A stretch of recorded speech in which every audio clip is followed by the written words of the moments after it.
श्री शिवाय नमस्तुभ्यम। हर हर महादेव। दोस्तों, आप सभी लोग जानते हैं कि 25 जुलाई 2024 को पड़ रही है गुरुवार पंचमी तिथि। दोस्तों, ये जो गुरुवार है श्रावण महीने में पड़ने वाला सबसे बड़ा गुरुवार है, क्योंकि यह श्रावण के दिनों में पड़ रहा है, जिसका बहुत ही बड़ा और विशेष महत्व होता है। और ऐसा दिन पूरे साल में सिर्फ एक ही बार आता है। और दोस्तों, आप सभी लोग जानते हो कि गुरुवार पंचमी का अगर सबसे बड़ा कोई उपाय है तो वो 11 चावल के दाने वाला उपाय है। तो दोस्तों, इस गुरुवार की पंचमी तिथि के दिन आप लोगों को इस 11 चावल के दाने वाले उपाय को जरूर करना है। बहुत सारे लोग होंगे जिन लोगों ने इस उपाय को न किया हो, मतलब पूरा साल निकल गया, उन्होंने किसी भी दिन इस 11 चावल के दाने वाले उपाय को न किया हो। पर दोस्तों, आपके पास एक आखिरी मौका बचा हुआ है, जो कि 25 जुलाई के दिन। तो इस दिन आप लोगों को इस वाले उपाय को जरूर कर लेना है, भले ही आपने पूरे महीने भर इस उपाय को न किया हो। पर अगर आपने इस श्रावण महीने के गुरुवार पंचमी के दिन अगर इस वाले उपाय को कर लिया, तो आपको इस उपाय को करने का वो फल मिलेगा जिसकी आपने कभी कल्पना भी नहीं करी होगी। इसीलिए आप लोग इस वाले उपाय को एक बार जरूर कर लेना, ताकि आप लोगों के हाथ से यह मौका न जा सके और आपको इस उपाय को करने का फल मिल सके। दोस्तों, यह उपाय पंडित जी ने अपनी अभी की ही श्री शिव महापुराण की कथा में बताया है, जिस उपाय को आज हम आपको बहुत अच्छे से समझाने वाले हैं।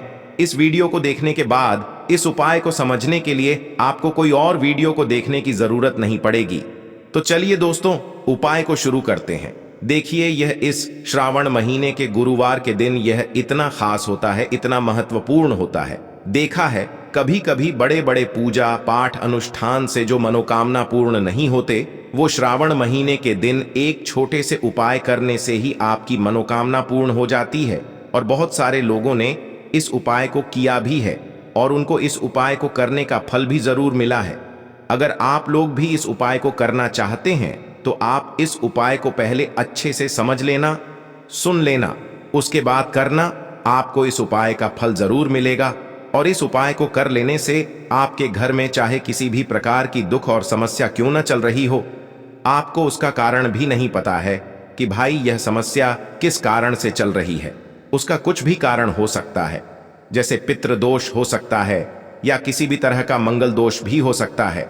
तो इस दिन आप लोगों को यह वाला उपाय कर लेना है।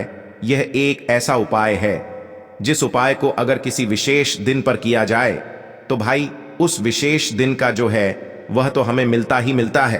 पर हमने उस दिन पर इस उपाय को किया है तो हमें उससे भी बड़ा फल मिलता है, और फल बहुत जल्दी मिलता है, क्योंकि आप इस उपाय को बहुत ही बड़े और विशेष दिन पर कर रहे हो।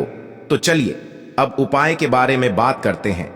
लेकिन उससे पहले आप लोगों को यह जानना आवश्यक है कि आखिर यह उपाय किस समय करना है, किसको करना है और कैसे करना है। तो चलिए हम आगे आपको वीडियो में एक एक करके बता देते हैं। लेकिन उससे पहले अगर आप लोग हमारे चैनल पर पहली बार आए हैं या फिर मेरी आवाज पहली बार सुन रहे हैं, तो हमारे चैनल को सब्सक्राइब जरूर कर लेना और इस वीडियो को लाइक करके कमेंट बॉक्स में श्री शिवाय नमस्तुभ्यम ओम नम शिवाय जरूर टाइप कर देना। तो दोस्तों, इस 11 चावल के दाने वाले उपाय को हमें इस गुरुवार पंचमी के दिन कैसे करना है, किसको करना है, किस समय करना है और कहां पर करना है, ये सारे सवालों के जवाब आपको इस वीडियो में मिल जाएंगे। और जो ये वीडियो देखेगा भाई, उसको 11 चावल के दाने वाला उपाय जरूर करना चाहिए, क्योंकि इस दिन एक चावल के दाने का भी बहुत ही बड़ा और विशेष महत्व होता है। और जब बात आ जाए 11 चावल के दाने की, तो यह सोने पे सुहागा वाली बात हो जाती है और ये एक बहुत ही बड़ा उपाय हो जाता है इस गुरुवार पंचमी का। तो अब दोस्तों, इस 11 चावल के दाने वाले उपाय को आखिर करना किसको है, सबसे पहले हम लोग वो बात जान लेते हैं। तो देखो, घर की जो बड़ी माताएं बहनें होती हैं, उन माताओं बहनों में से कोई भी एक बड़ी माता बहन इस वाले उपाय को कर सकती है। और दोस्तों, अगर आप चाहें तो अपने घर में से सभी सदस्यों को भी इस उपाय को करवा सकते हैं। अगर किसी व्यक्ति की खुद की कोई मनोकामना है, खुद की कोई दुख और परेशानी है जो कि वह अपने लिए ही करना चाहता है इस वाले उपाय को, तो वह खुद अपने लिए भी कर सकता है। बाकी अगर कोई घर में से ऐसा है जो कि अपने पूरे घर परिवार की सुख और शांति के लिए ये वाला उपाय करना चाहता है, तो भाई वह भी कर सकता है, उसमें भी कोई दिक्कत वाली बात नहीं है। कहने का मतलब यह है कि इस उपाय को हर एक सदस्य भी कर सकता है। और पूरे घर परिवार के सदस्य के लिए घर की बड़ी माताओं बहनों में से कोई एक माता बहन भी कर सकती है। माताएं बहनें अगर घर में उपस्थित न हो या वो यह वाला उपाय न कर पा रही हो तो फिर घर का कोई बड़ा सदस्य भी इस 11 चावल के दाने वाले उपाय को कर सकता है, चाहे फिर वह पुरुष ही क्यों ना हो, उसमें कोई भी दिक्कत वाली बात नहीं है। अब दोस्तों, इस 11 चावल के दाने वाले उपाय को हमें करना कहां पर है? हमें इसे शिव जी के मंदिर में जाकर करना है। बहुत सारे लोग प्रश्न करते हैं, हर एक उपाय को करते समय क्या हम इस उपाय को घर पर कर सकते हैं? तो इस वाले उपाय को आप घर पर नहीं कर सकते हो। इस वाले उपाय को करने के लिए आपको शिव जी के मंदिर ही जाना पड़ेगा।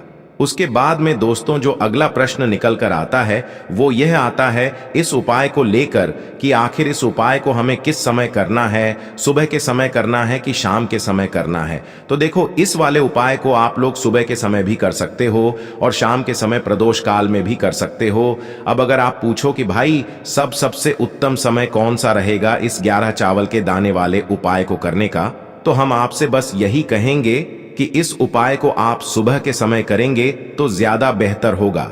बाकी अगर प्रदोष काल शाम के समय भी करेंगे तो भी अच्छा होगा, उसमें कोई भी दिक्कत वाली बात नहीं है।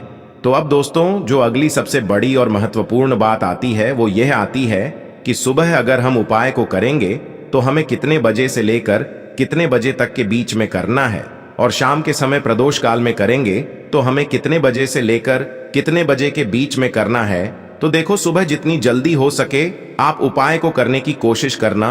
बाकी अगर किसी कारणवश लेट भी हो जाओ, थोड़ी देर भी हो जाए, तो 10 या 11 बजे तक भी आप उपाय कर लेना, पर 12 बजे से ज्यादा देरी ना हो, ठीक है?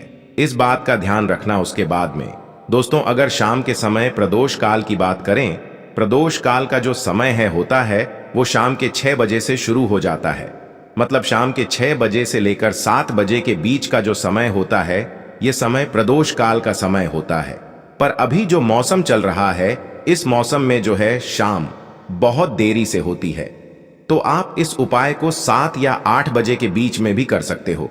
मतलब शाम के 6 बजे से रात 8 बजे के बीच में आप कभी भी इस वाले उपाय को कर सकते हो, उसमें कोई भी दिक्कत वाली बात नहीं है।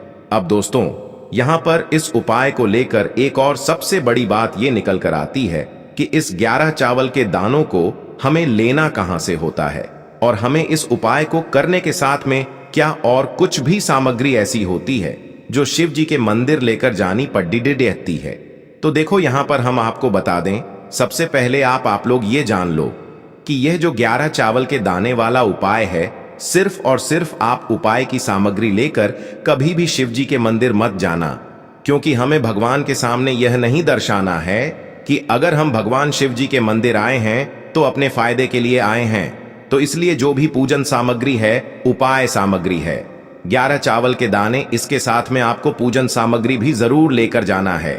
देखो, अगर सुबह के समय उपाय कर रहे हो तो सीधी सी बात है, 1 लोटा जल तो आप लेकर जाओगे ही जाओगे। वही 1 लोटा जल अगर मिट्टी का जल हो तो बहुत अच्छा रहेगा। मिट्टी का जल कैसे बनाया जाता है इसके लिए हमने पहले से बहुत सारी वीडियोस बना दी है। आपके पास इस दिन एक आखिरी मौका रहेगा मिट्टी का जल शिव जी पर चढ़ाने का और उपाय को करने का।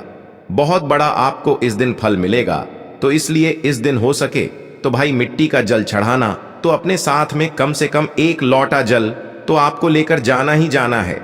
अगर मिट्टी का जल नहीं है तो घर का जल भी आप इस्तेमाल कर सकते हो।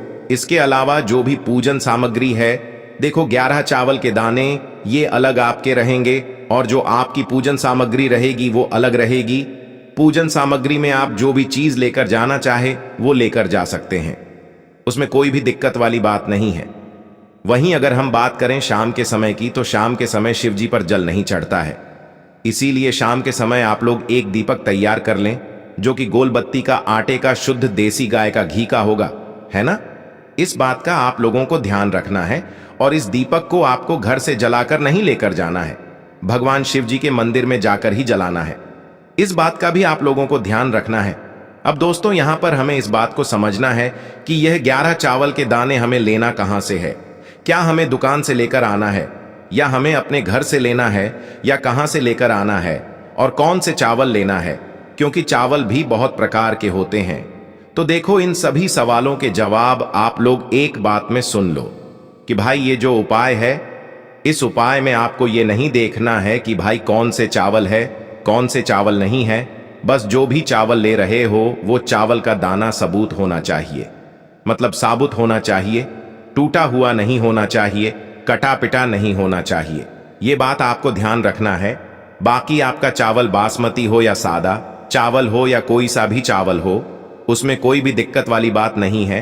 तो सीधी सी बात है कि आपके घर के रसोई घर में जहां पर आप भोजन बनाते हो, वहां पर जो भी चावल आपके उपस्थित हो, उन चावलों में से अपनी एक कटोरी भर लेना या एक मुट्ठी चावल अलग से निकाल कर रख लेना, क्योंकि हम 11 चावल ही यहाँ पर इस उपाय में लेने वाले हैं। तो हमें यह चावल के दाने गिनकर निकालने पड़ेंगे। इस बात का आप लोगों को ध्यान रखना है।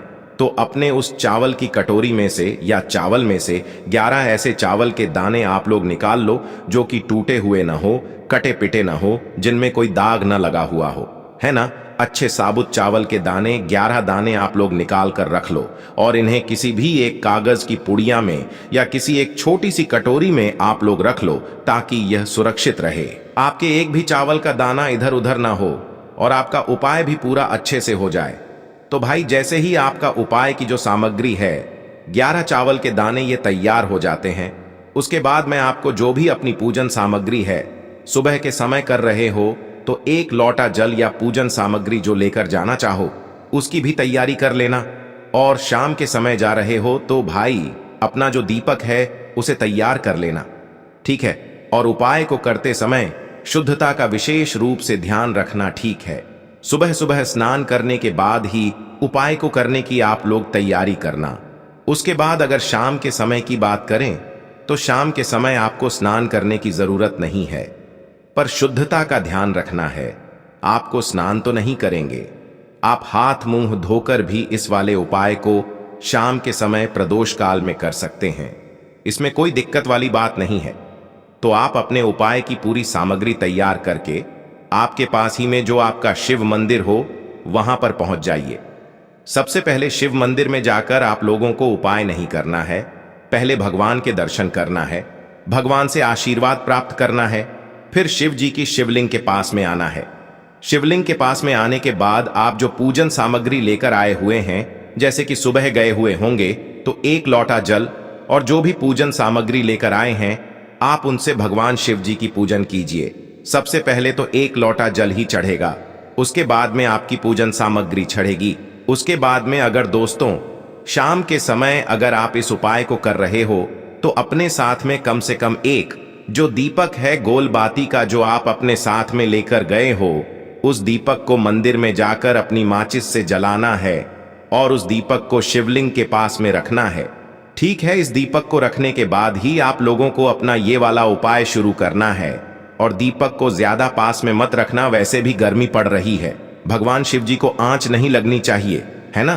तो भाई जैसे ही आपकी पूजा अर्चना हो जाती है, आप भगवान शिव जी को प्रसन्न कर लेते हैं। उसके बाद में शिवलिंग के पास ही में आप कहीं पर बैठ जाइए, सामने या आसपास जिस जगह पर आपको बैठना हो वहां पर बैठ जाइए और अपने वह 11 चावल के दाने अपने सामने निकाल कर रख लीजिए, क्योंकि अब यहाँ पर उपाय को यहाँ पर करने की आपको तैयारी करना है। और इस तरीके से जब आप उपाय करेंगे, पूजन सामग्री करने के बाद, पूजन अर्चना करने के बाद, तो आपको उपाय का फल बहुत जल्दी और बहुत बढ़ा होकर मिलेगा।